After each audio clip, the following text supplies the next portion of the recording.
Aujourd'hui blessés, ils auront en tout cas joué leur partition aux côtés de leurs frères d'armes dans la reconquête du territoire. Au nombre des résultats tangibles des villages réinstallés dans certaines localités comme la région des Hauts-Bassins. À la manœuvre dans le Tuy, le BIR7 qui a permis depuis le début de cette année 2024 la réinstallation de plusieurs communes. Constat dans cette immersion de Ismaël Saturnin Paris. Nous sommes dans la province du Tuy, dans 3 villages que nous ne nommerons pas. La vie avait perdu son goût du fait des groupes armés terroristes. En 2023, il y avait les terroristes qui venaient sillonner le coin. Il y avait des fois, certaines personnes même venaient consulter ici. Bon, on n'avait pas de preuves, mais il y avait beaucoup de doutes. Et on les voyait même souvent au marché avec des armes. Et jusqu'à ce que tous les villages s'est retrouvés ailleurs. Et on ne pouvait même plus voir quelqu'un dans ces villages. Il n'y avait pratiquement pas de personnel pour être ici. L'école était fermée depuis l'année passée en fait. Un an, disons un an, et puis le premier trimestre de cette année. Près de là, à une quinzaine et une trentaine de kilomètres, 2 autres localités de la province reviennent à la vie. Des témoignages sur ces jours sombres ne manquent pas et les souvenirs sont toujours vivaces. Au début, le jour où il y a eu l'attaque, ce jour-là, on avait 3 femmes en travail. Ça tirait de partout. On a prié notre bon Dieu de nous aider et effectivement, il y a 2 qui ont pu bien accoucher. Ils ont demandé à partir, j'ai dit non, on n'a qu'à rester, on va prier Dieu. Courir là, quand quelque chose va t'arriver, courir là ne veut pas résoudre.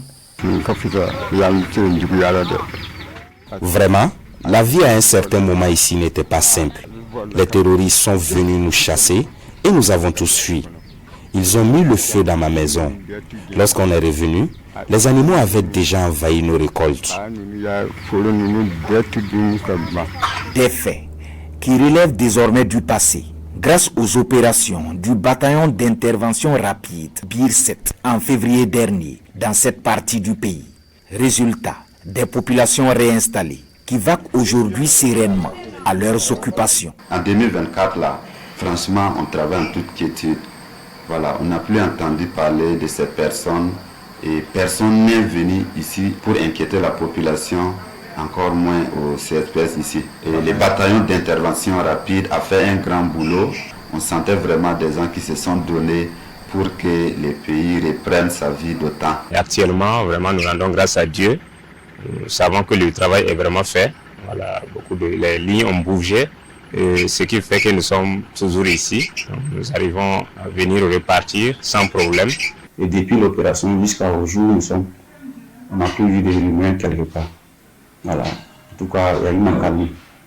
Les gens voient qu'à leurs occupations, même la population arrive à faire les récoltes. Cet engagement du BIR7 met également en lumière celui des volontaires pour la défense de la patrie, VDP, et les populations dans cette guerre contre le terrorisme. Le début là, il y avait trop de ménages. Les terroristes étaient nombreux ici.